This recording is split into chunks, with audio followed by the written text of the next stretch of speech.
Welcome to Agents of Nothing, an episode-by-episode recap and analysis from the perspectives of a veteran and a new recruit. And now, a quick word from our sponsors.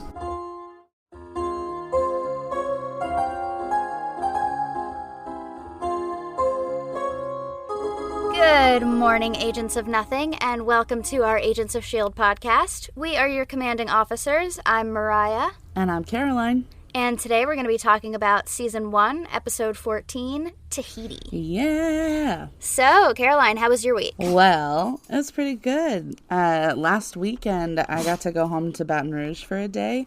We were doing a surprise party for my mom's half birthday, and she had no idea I was in town, and so it was so much fun. I got to help set up for the party in secret, and then plus I got to see Mariah for a few hours at the party because she got to come. So it was so fun. Yeah, I came down. Well, I came up. The same thing. I live in the deep south of Louisiana. You know how Louisiana's shaped like a boot? I'm down in the toe. Well, how was your week? It was all right. It was pretty much the same. Your mom's half birthday is pretty much the only thing I did too. It was, you know what? That's enough. It was fun. We got together. We got to film a couple TikToks. Yeah. It was cool. Well, good. All right. Let's get into it now. Let's do it. So this episode was written by Jeffrey Bell and directed by Bobby Roth. Ooh. So tell us who we meet, Caroline. So we made a couple of new characters this time. First of all, Agent Garrett. And my only thoughts on him at first were, who the fuck does he think he is? Who the fuck do I think he is? Who is he? I don't know who he is. And then Agent Antoine Triplett, who is almost as much of a flirt as Coulson. He has my whole heart. Fun. Trip. Oh, Trip. So, let's get into this episode. Okay. So we open on Skye being wheeled through a hospital in her hyperbaric chamber, and Coulson and Simmons are filling in the S.H.I.E.L.D. doctors on what went down. This is 2 hours after she was shot, apparently. The doctor is saying that Simmons' quick thinking with the hyperbaric chamber is most likely what has kept Skye alive this long. We knew this. As the medical staff wheel Skye away, Simmons comments, "I'm such a mess." And Coulson stops her and says, "No, you were great." And yes, she was! She was. She always is. Believe in yourself, baby. She's perfect. Okay, so literally not even a minute into the episode, and I had to pause and go on one of my little tirades. I love that the S.H.I.E.L.D. hospital wing actually has the rod of Asclepius, who is the Greek god of healing, instead of Hermes Caduceus, the one with the two snakes and the wings. Okay, yeah. For some reason, we use that in America, or a lot of ambulance companies, private ambulance companies, use that because it just looks cooler, I guess. Yeah. But Hermes has absolutely nothing to do with medicine. He just has a rod with two snakes on it that looks kind of like the rod with one snake on it. It's more symmetrical, you know? Yeah, definitely. But yeah, I really appreciated that they used the correct symbol. Yeah. Greek mythology is one of my main special interests, so I take advantage of any opportunity to talk about it. That's probably why I do not have luck making friends as an adult, because one time, in a conversation, I don't remember where I was working, but just in a conversation, someone said something about They were referring to the sun, and they said Apollo. And I was like, actually, Apollo's not really the god of the sun. That's Helios. They sort of get conflated, and I'm not sure why. I think it has to do with Roman mythology. But yeah, apparently adults don't like when you correct them on their casual Greek mythology mentions. Okay, continue with the very serious scene. This is a very serious scene. I'm sorry. So we see a quick scene of an unconscious Skye being prepped for surgery, and there's so much chaos and noise and movement, and then it's quickly contrasted by the next shot of Fitzsimmons, Ward, and May sitting in silence in the bland hospital waiting room. Coulson is on the phone with, I assume, HQ, demanding to speak with Director Fury because whatever bullshit they are giving him is fucking unacceptable. Fitz is distraught. He's blaming himself for not stopping her from going inside alone. And, baby, there were only 2 of you. Someone had to figure out the exit plan. Simmons reminds him, like, as if you could stop Skye from doing literally anything she set her mind to, but Fitz just, he can't stop. And Ward interrupts this time with a quick, pointed look at Coulson, saying she shouldn't have even been there. And, okay, I still don't know why Ward is mad at Coulson, but anyway. And then he says, I'm her SO. It should have been me. And then finally, May interrupts this blame-shame spiral, saying the one to blame is the man who shot her, Ian Quinn, and I hope he's fucking dead. Finally, someone making sense. Thank you, May. Yes, the voice of reason. Especially Ward. Like, where does he get off blaming Coulson? You both were knocked off the train at the same fucking time. Right. What? You were there too! I have no idea why he's mad at Coulson. Like, no one should be blaming themselves, because no one could have seen that coming. Exactly. But, like, blaming someone else is, like, a step farther than blaming yourself. That's right. One thing that you shouldn't be doing, but then, like, blaming someone that you especially shouldn't be doing, that. Literally. Ward. Okay. Anyway. Editing Mariah, I'm just chiming in to ask the question we were all thinking. Were those even words? Okay, back to the show. So Coulson is furious. Apparently HQ is asking if they can take a message for Fury. So Coulson says, yes, the message is there is an agent dying and I have questions only he can answer. And then he slams his phone on the table. And I'm so glad that he, went there. Somebody needed to. But also, like, which questions are we talking about? I know that there are a lot, but which ones in this particular moment? There's so many. There's so many.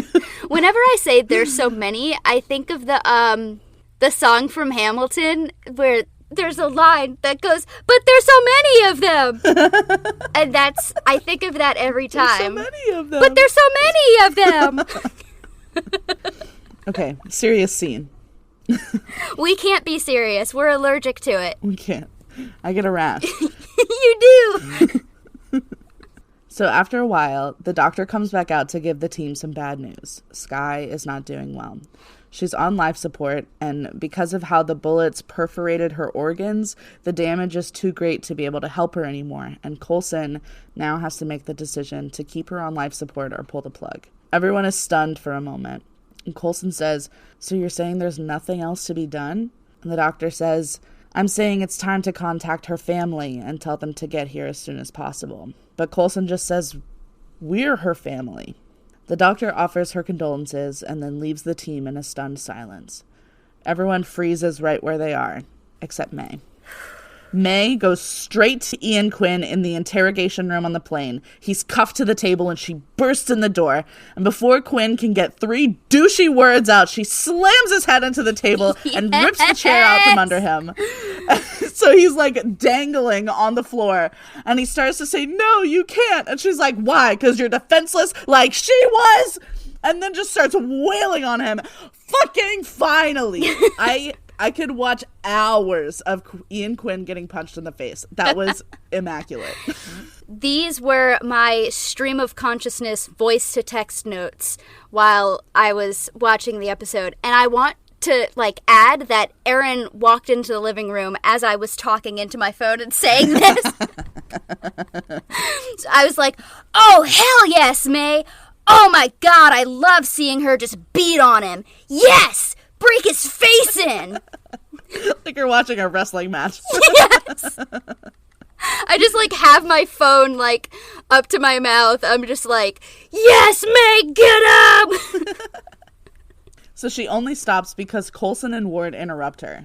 Coulson calls her outside immediately, so she shoves Quinn into the ground and huffs out of the room. And, why did they stop her? He was finally getting what was coming to him. For real. So May storms into the lounge, saying Quinn deserves to die, not her. But Coulson says, fuck Quinn. He doesn't even matter. I need you to fly the plane. And May goes, what are you talking about? You heard what the doctor says. And Coulson brings up other doctors.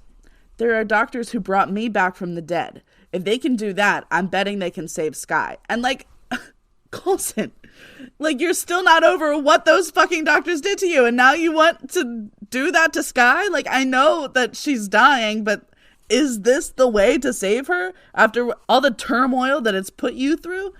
May's face in this scene kills me. Yes. I don't know if it's my imagination or if it's just like the Disney Plus Super HD. To me, you can see that she's been crying. Yeah. Like, her face is wet.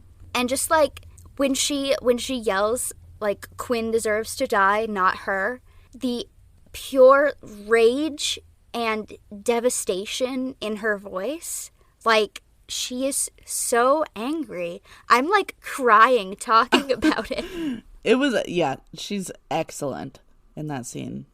Shout out to Ming-Na Wen. We love you. Come on the pod. Please. That's what I'm just going to start saying. Like, every time we talk about how much we love one of the actors, I'm going to be like, come on the pod. Everyone spread the word. Tweet at the actors that you most want to come on the pod. Yes. So then Skye's like entire ICU room gets like loaded into the plane. I love S.H.I.T.I. That was crazy. Modern technology. Right. Ward informs Coulson that HQ wants them to release Quinn to S.H.I.E.L.D. custody as soon as possible. But Coulson's like, why don't you take a fucking message for them? Coulson's like, suck my dick. Literally. Suck my entire dick, S.H.I.E.L.D. Like, Fury couldn't take one goddamn phone call when my agent was dying. I think I'll keep her attempted murderer as long as I fucking feel like it, okay? Yes.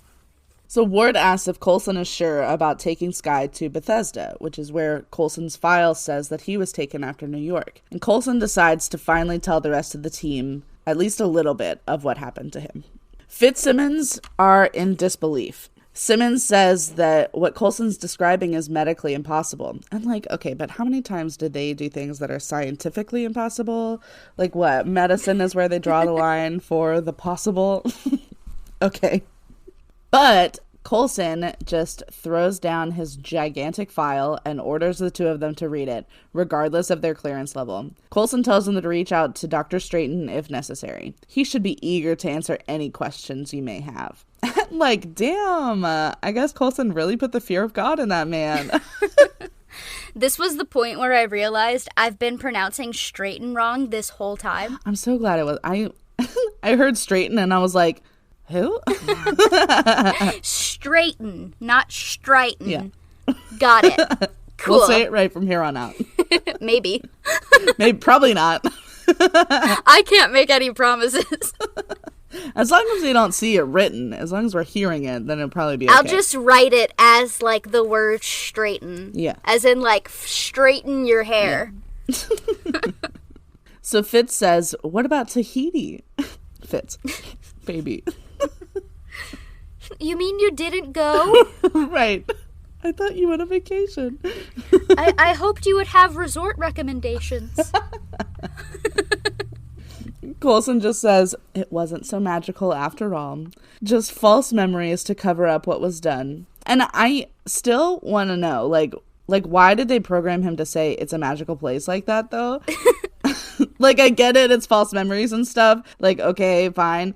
But if they really didn't want him to question those false memories, why did they give him, like, an auto response to a trigger word? Like, that just seems like a dumb idea. Just for the drama of it all. Yeah. They wanted to be messy. Just see what they could get away with. Yeah, they're like, let's see how long it takes him to figure it out. Anyway, so Ward joins May in the cockpit, and he tells her that Coulson told him how long he was really dead for. But you already knew that, didn't you? And like, duh, she and Coulson are besties. But Ward says even though he's seen Skye in there, hooked up to all the life support machines, he's still not sure that this is the right call. And I can't believe that I'm still agreeing with Ward. Like, is he out of character or am I? This is like changing my whole worldview. Your life got flipped, turned upside down. I'd just like to take a minute, sit right down. Anyway, so May says that if Coulson thinks that there is even 1 in a million chance to save any of their team, he would take it. And people like us need people like him. Which is why we love Coulson. But also, Coulson, look what they did to you. May saying, people like us need people like him. My heart. It's so good. The Stoics need the softies. Yes. It's my favorite trope, and one I have recreated in real life. Yes. It takes more effort to make work than it looks like on TV, but hey, isn't that every relationship? Well, you know, they only show, like, the entertaining parts on TV. They don't show the other parts. Yeah. Anyways, I am a sucker for the grump with the tough exterior, loving the emotional one with their heart on their sleeve. Yes. That's always a good one. So May continues, saying that putting hope in this Hail Mary is better than the alternative. Ward guesses that she means giving up, but she says, or killing the man responsible. So Ward chooses now to start flirting. What a sicko. He's like, I did like seeing you go after Quinn. You don't open the blinds like that very often. Okay. Ugh, ew.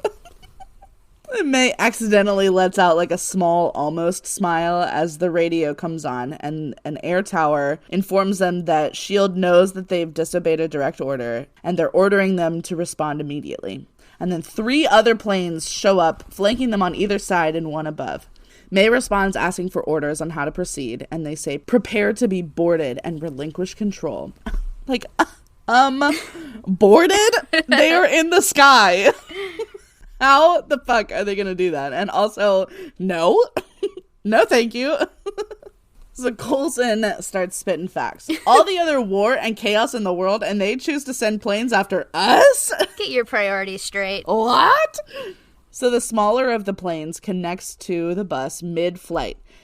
And then Garrett comes aboard? Like, who the fuck is Garrett?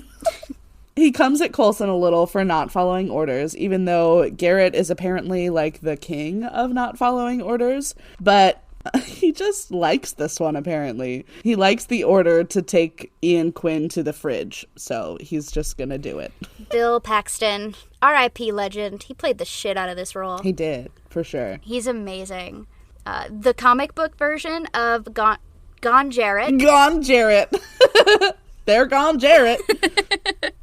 So John Garrett was actually a character in the comic books. He first appeared in the miniseries Elektra Assassin, and he also played a supporting role in the comic series Secret Warriors, which I really want to read. I need to, like, find an omnibus of that. I'll let you read that, and then you can tell me all about it. I will. I certainly will. I know you will. So then Agent Antoine Triplett comes aboard as well. Garrett introduces him to Coulson and says that you wouldn't know it to look at him, but Phil's one of our finest. And, like, I think he's pretty fine just looking at him, so I don't know what he's talking about. He's very slight. I wonder how tall Clark Gregg is. I don't know. That's something that I've never thought to look up. We'll look it up later. But at least compared to Bill Paxton, he looks very petite. So small. Small bean. So then Garrett reveals that Tripp apparently replaced Ward when he left for Coulson's team. Oh my god, and they were roommates?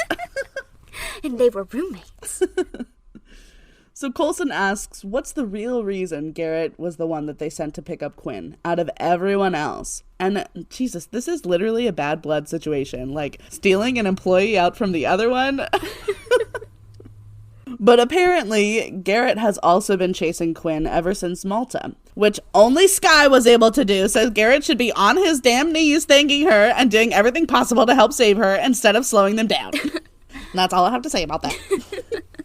But instead, he's mad that Coulson's team cost Garrett's team weeks of work with the undercover Italy job. So Coulson fires back that Quinn is the one who shot Skye and that she isn't doing well. And they don't have fucking time for this shit.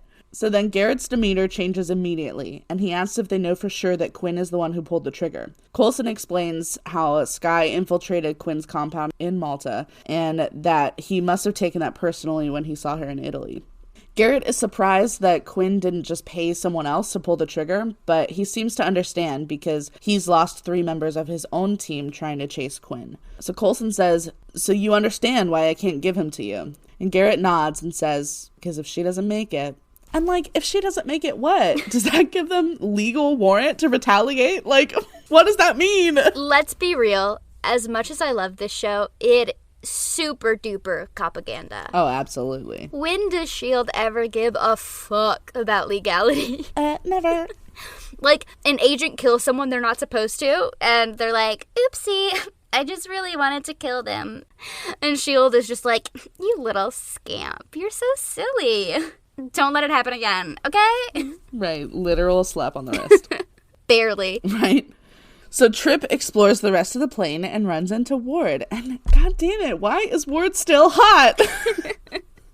And Trip says that Garrett still talks about the 1,000-yard shot that Ward took. Ward corrects him. It was actually 2,000 in BD. And, like, no wonder he doesn't understand why May doesn't want to be called the cavalry, because he does want recognition for all of the shit that he's done, and he wants legends and myths to be built around him because his ego is gigantic.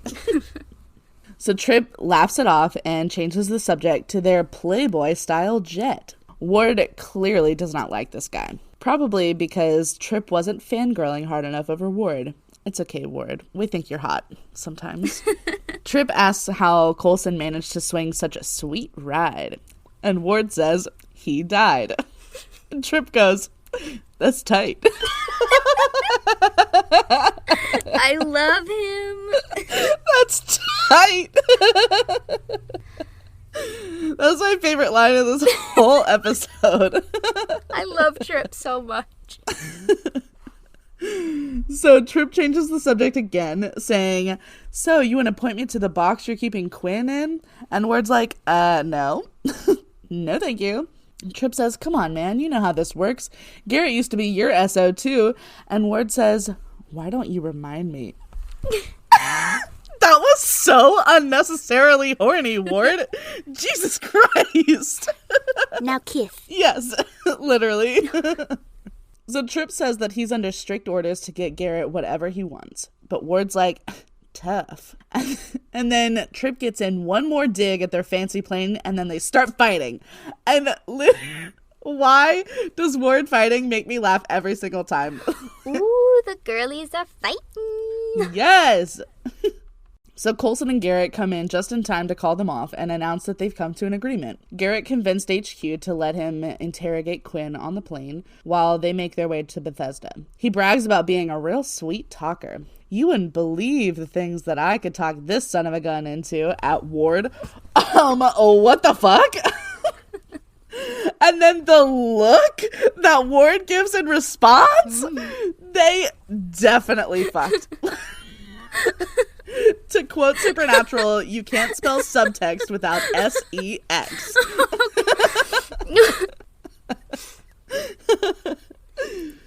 And then Garrett reveals the real reason that he's cooperating. Quote, saving the girl, and I hate that. She's not a child. Saving the girl is top priority. Besides, if she wakes up, she might know something. Do you think he would give her more than a single second of consciousness before he started interrogating her? Because at this point, I don't. So Fitzsimmons are still poring over Coulson's file. Simmons says she's never even heard of half the drugs that they gave Coulson or the, surgery machine that implanted the false memories. And Simmons doesn't like it. She says it feels diabolical. And I agree, and Fitz agrees, but Coulson is up and walking around. And then Simmons says our catchphrase, but at what cost? She reminds Fitz about the part of the transcripts where Coulson begged for death. But Fitz is adamant that this is different because Skye is alive and they're trying to keep her that way. Which that is a good difference to note. Yeah, that's a good point. And she wouldn't be undergoing all of the things that he went through. Right, exactly. Which Coulson does point out He later. does. But just then, Simmons' phone rings. She expects Dr. Straighton because she had asked for him to advise them, but whoever it is gives her some very unexpected news. But then we don't find out what it is. So when Simmons first mentions that she wants to phone Dr. Straighton, apparently a lot of people mistakenly thought she said Dr. Strange, referring to the comic book character, obviously, Dr. Stephen Strange, the Sorcerer Supreme, who had not appeared in the MCU yet up till that point. So, like, people misheard and got really excited. Yeah. However, in subsequent scenes, she is clearly saying Dr. Straighton, the character played by Ron Glass. Of course. So the Doctor Strange movie, like, had been announced at this point in time, but it had only barely started production. I don't even think that Bendy Stick Cucumber had been cast yet. And the movie wouldn't be released until 2016. So, no, unfortunately, Doctor Strange did not make his debut on Agents of S.H.I.E.L.D. Damn it. Could you imagine? Oh my god. The heads would have exploded. WandaVision, who? So, in the holding cell, Quinn is awakened by a hand slamming on the table that he's cuffed to. And I keep imagining them, like, quietly tiptoeing into the room so that they wouldn't wake him up. And then they just, like, slam on the table. They were like, we're gonna fuck with this guy. So Quinn's face is bloody and bruised, as it should be. And Coulson and Garrett close the door behind them and sit at the table. Coulson says that Garrett is here to ask Quinn a few questions, and Quinn says, no thank you, my head is still ringing from the last visitor. Fucking good. My dude, I don't think you get a say. Right? So Garrett says, you're lucky the last visitor even left you with a head. Period. Ian starts to open his mouth for a cheeky retort about wanting a lawyer, but Garrett grabs his lips. God, this guy is so horny. Even worse, he fully grabs his tongue. I realized that later, but I feel like it's so much funnier for it to be his lips. How forcefully do you have to reach into someone's mouth to, like, grab their tongue? Right? He was so fast, too. So Garrett says, let me be clear. You have no rights, no lawyer. The only thing keeping Agent Coulson from throwing you off this plane is the very weak heartbeat of a young agent downstairs. And the only incentive I have for not tearing your tongue out is that you use it to answer my questions. This was when I realized he was grabbing his tongue, not his lips. It's still pretty horny, though. This was a very horny episode.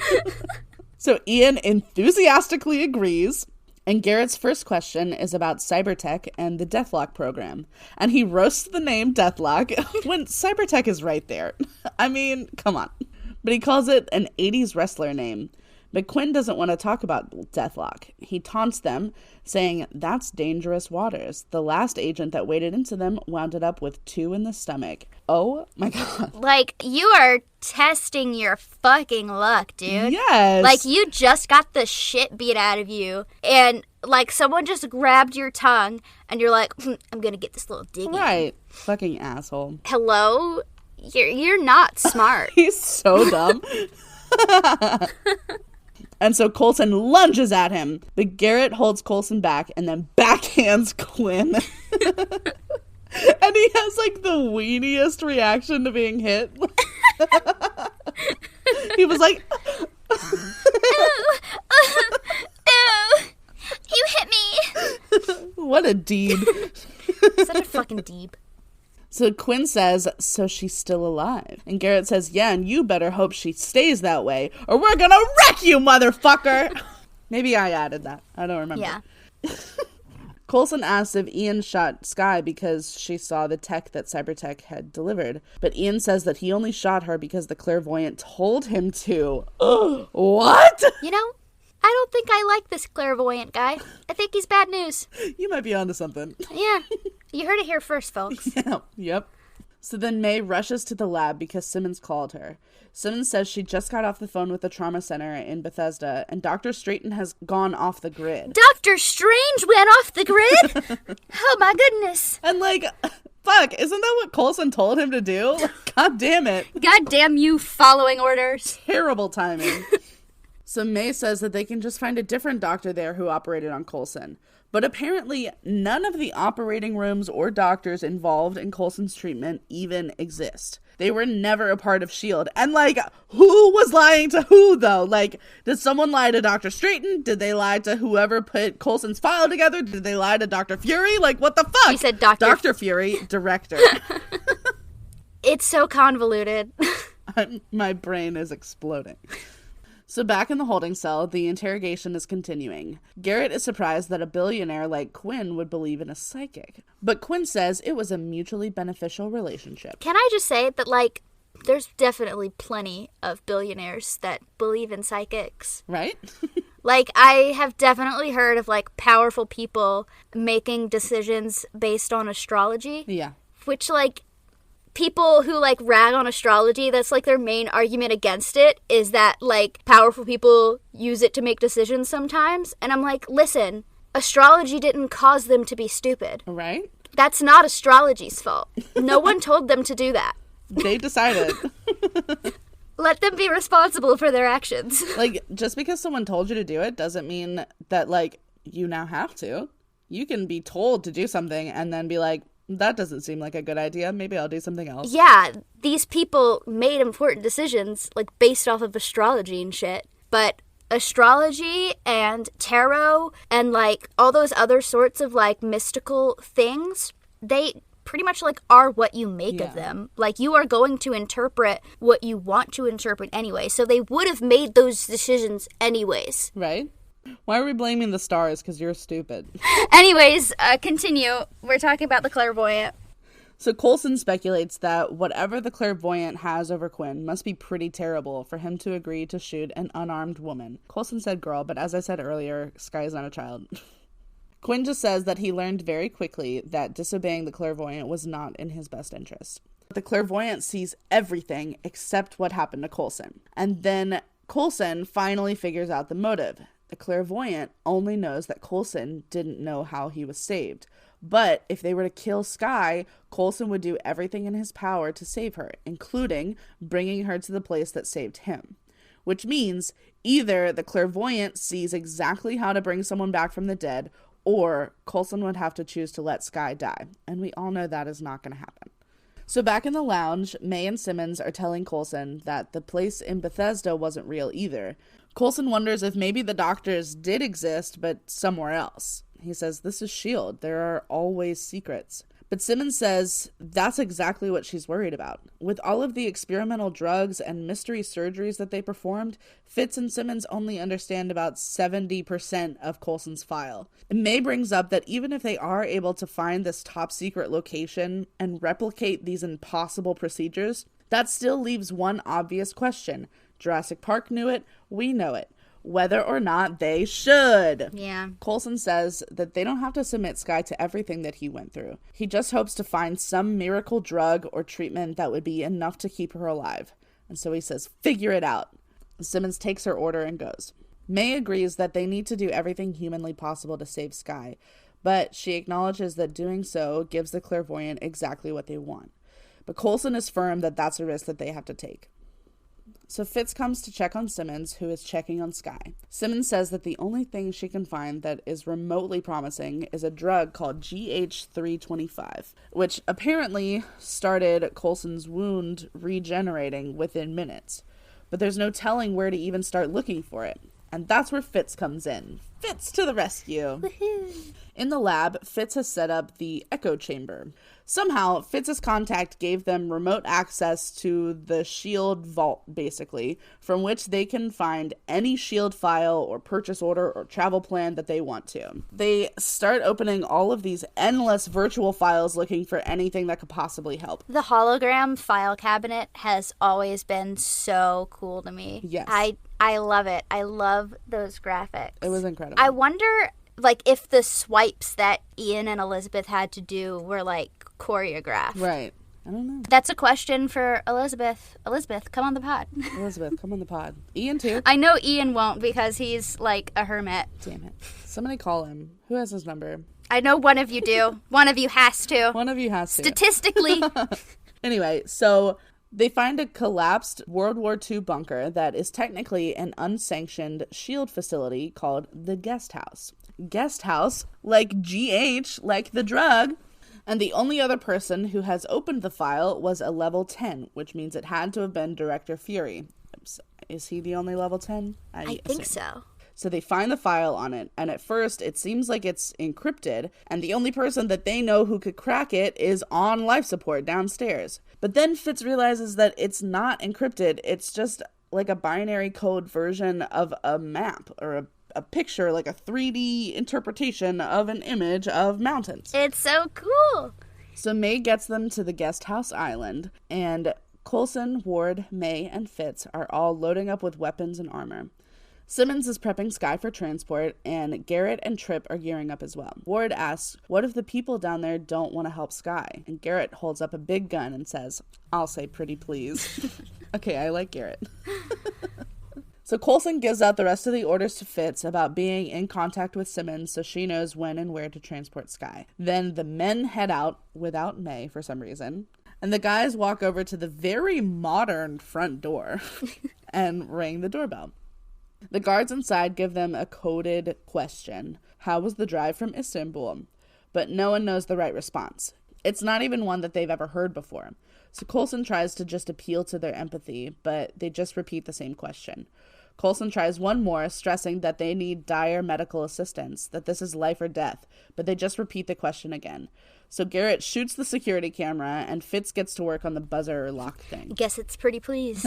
Guess it's pretty please. So the guards are gearing up for a fight, and they comment that they're impressed by our team hacking their way in. But their orders are clear. If they don't know the countersign, they apparently have to die. They were just trying to, mind their business, right? Have a good evening, eat their Wheatos. Wheatos? Did you see, the cereal box, on the counter that they, shot through? It said Wheatos? I'm fairly certain it said Wheatos. That's amazing. So the guest house location was filmed at 3 different locations. A small hillside in San Pedro, Los Angeles for the exterior.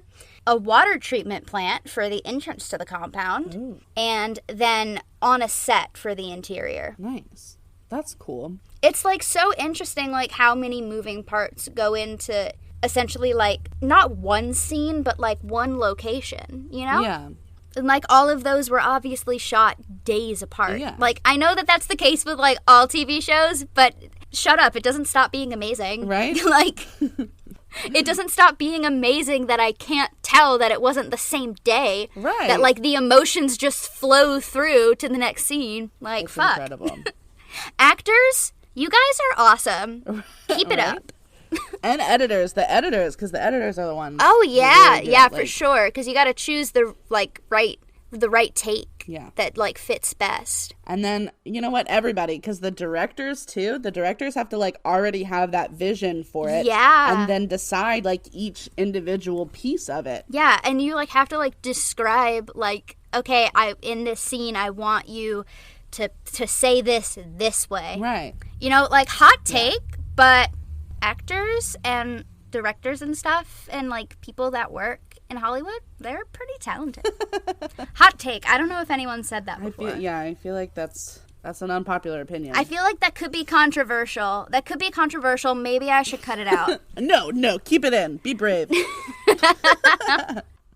So our guys have made their way to the elevator right in front of the tempered glass, front doors to the facility.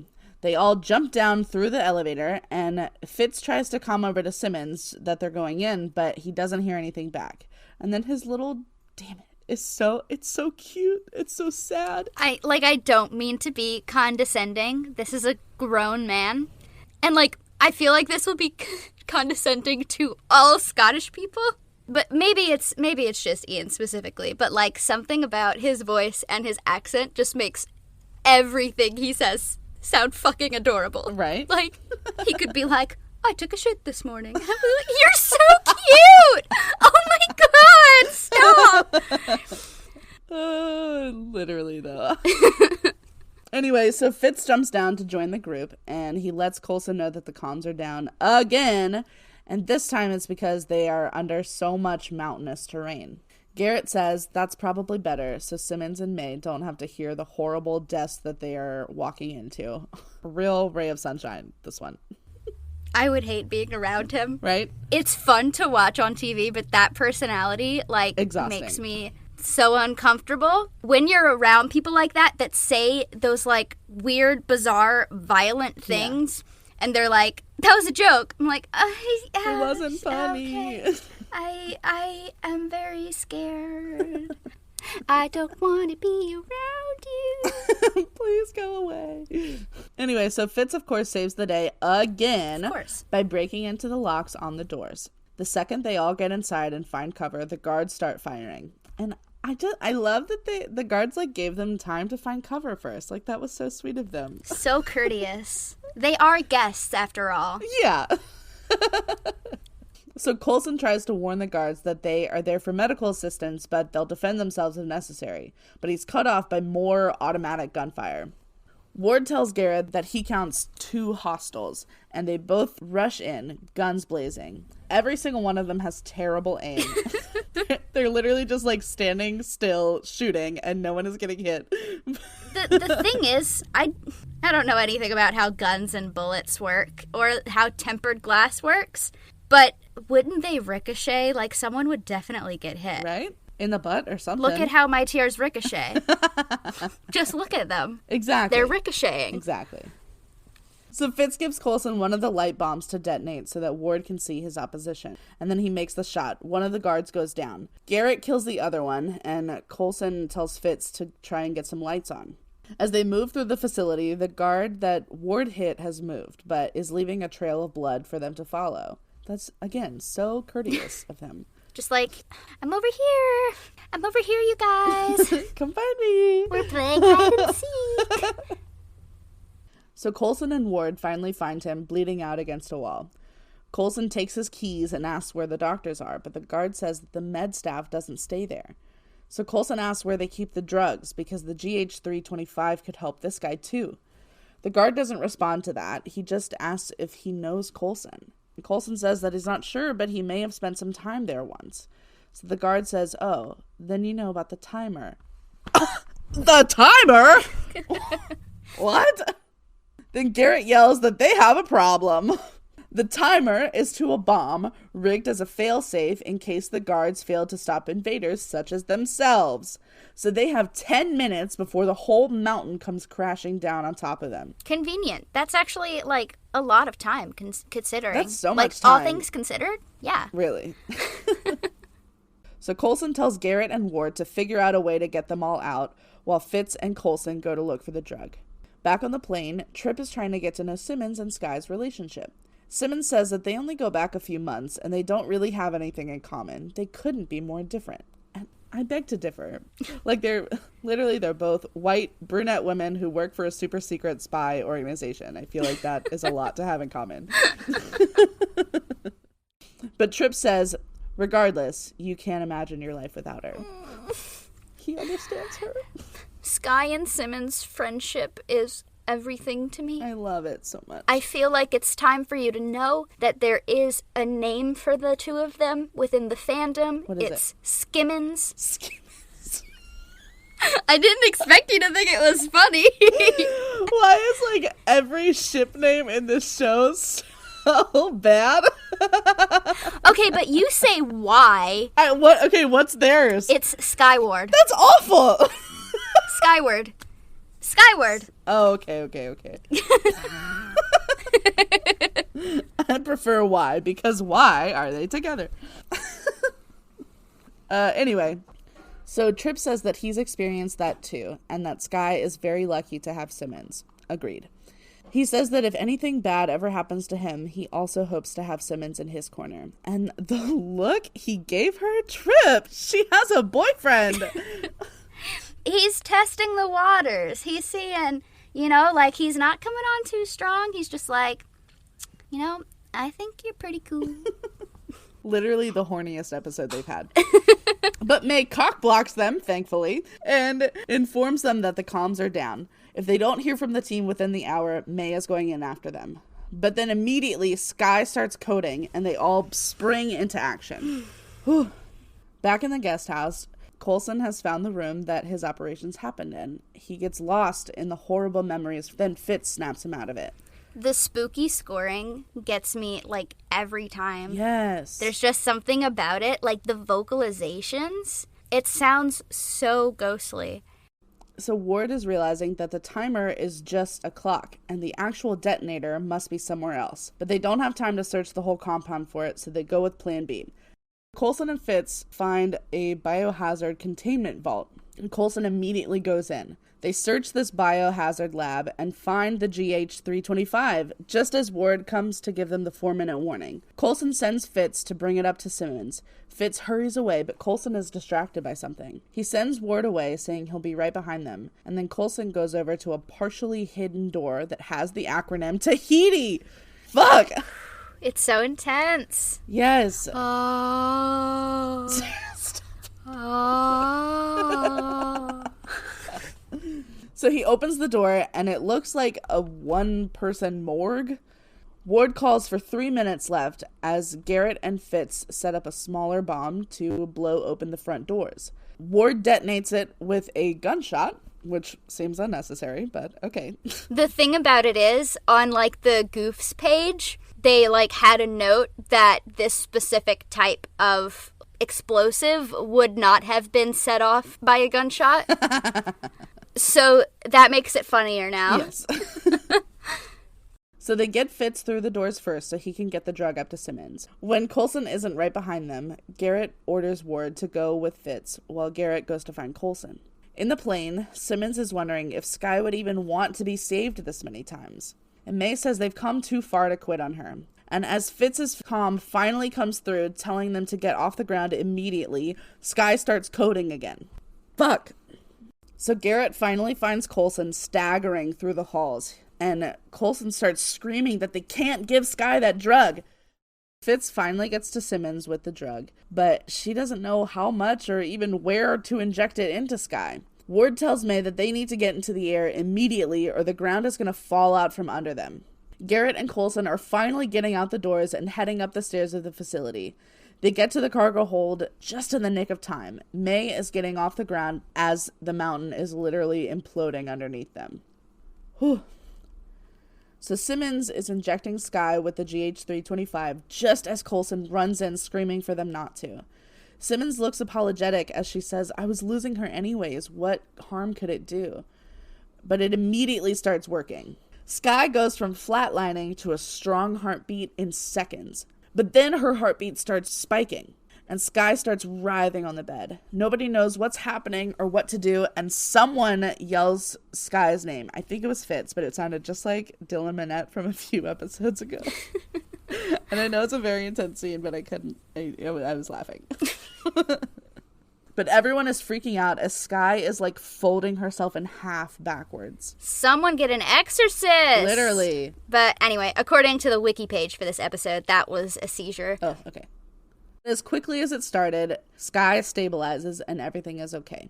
Tripp asks Simmons what she gave Skye, and Simmons looks at Coulson in shame. Coulson looks back terrified. Simmons says, "I don't know, but it worked." May congratulates Coulson because he did it. But Coulson still looks horrified, and he leaves the room. May asks Garrett what happened, but Garrett just says 1 minute Coulson seemed fine, and the next he looked like he'd seen a ghost. And maybe he did. That place was creepy. So Garrett and Tripp go into the holding cell again to taunt Ian. Coulson stops Garrett as Tripp leads Quinn up to their docked plane. Coulson thanks him for everything, and Garrett promises to continue to make Quinn's life a living hell. Thank you! Garrett then asks if Coulson was really prepared to throw Quinn off the plane if Skye didn't make it, but Coulson reminds him that Garrett was the one who made that threat. Coulson just wanted to keep him on the plane for a while. And Garrett's like, "Oh yeah, my mistake, that was me."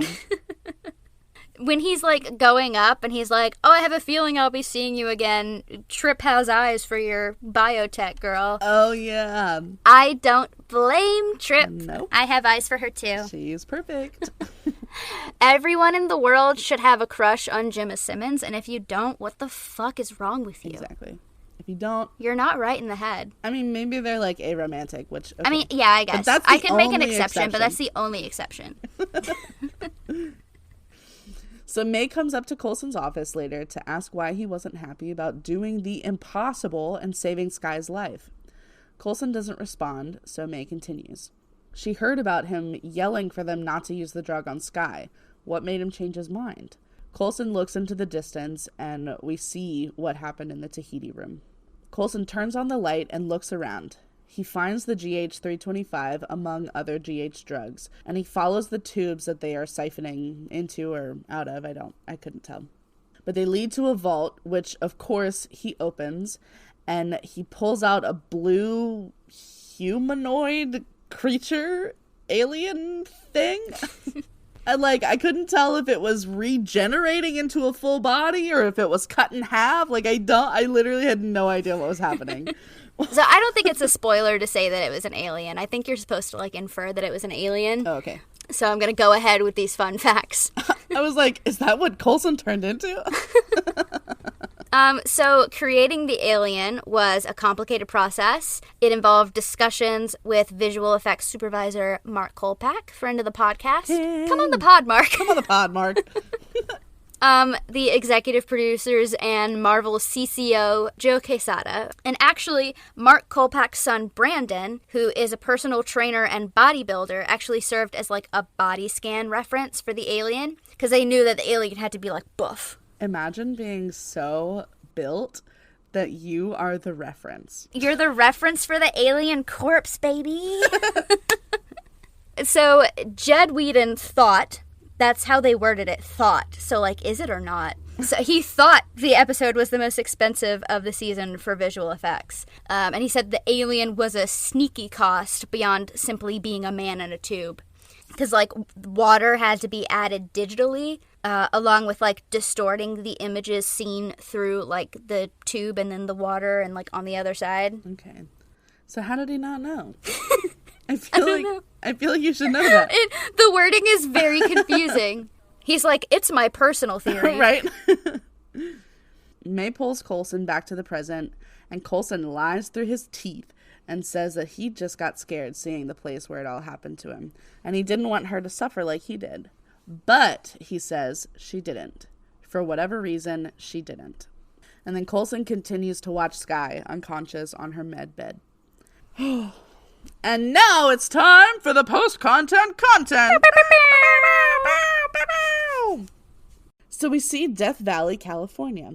A woman is walking through the desert in a gorgeous gown, a full blowout, and full glam makeup. I'm obsessed with her. Does she even sweat?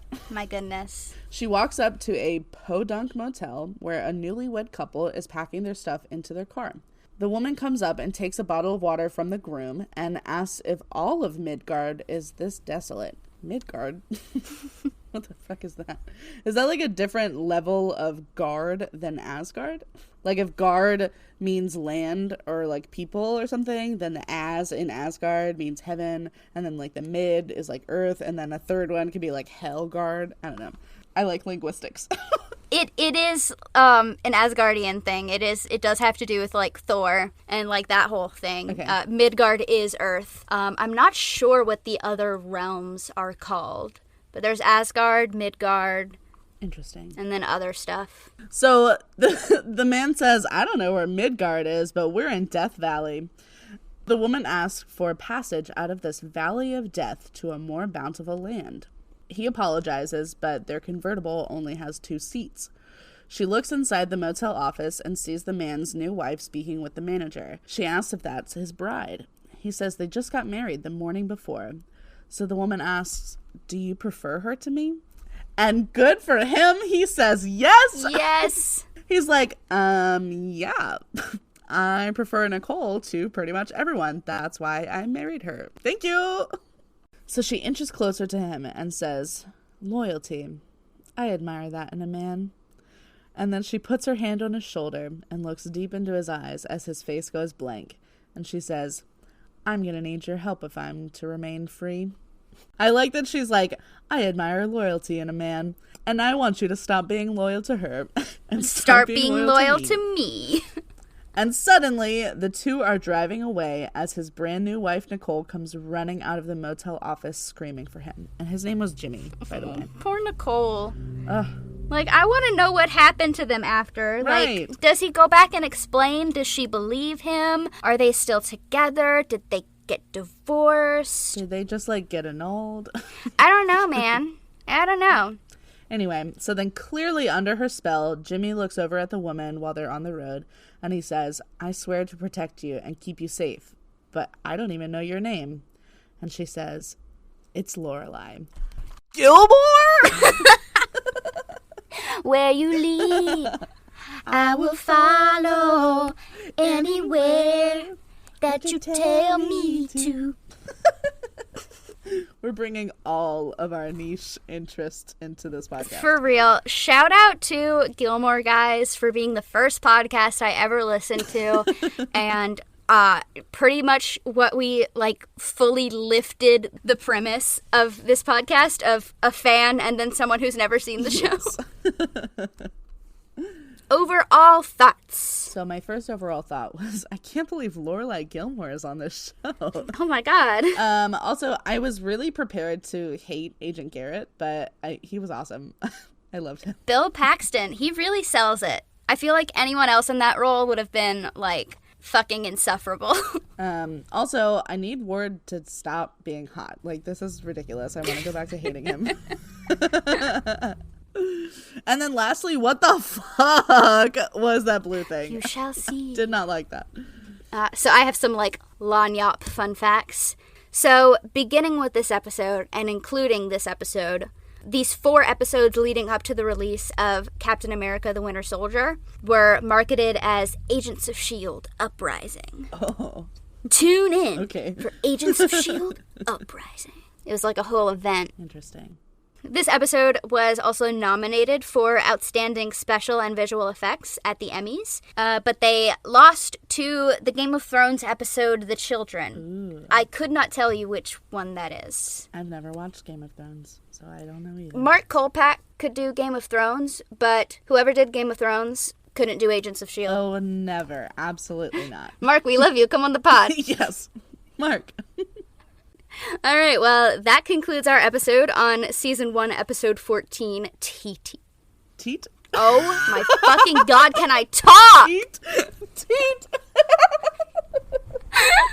Oh, no. Okay, so that concludes our episode on Season 1, Episode 14, Teat. Teat. Teat. Oh, no. You want me to say that line this time? Yeah, go ahead. So that concludes our episode on Season 1, Episode 14, Tahiti. If you want to keep up with us, you can follow us on TikTok at Agents of Nothing Podcast, on Twitter at Agent Nothing Pod. You can go to anchor.fm/Agents of Nothing and send us a voice message with your thoughts. We would love to hear from you. You can also donate to us on Anchor if you want to. No pressure, but also we would like that very much and we would love you forever. I'd be your best friend. You can also email us at agentsofnothingpodcast@gmail.com, and we might just read it on the show. Yeah. So our personal socials, you can follow me, Mariah, on Twitter at fullswampwitch_, on TikTok at Submarine Warfare, and also on Instagram at Submarine Warfare. And you can follow me, Caroline, on Twitter at RustyPage95, on Instagram at _RustyPage, and on TikTok at CrazyGinger995. Next week, we'll be covering Season 1, Episode 15, Yes Men. So stay tuned for that. Okay, bye. Bye. Love you.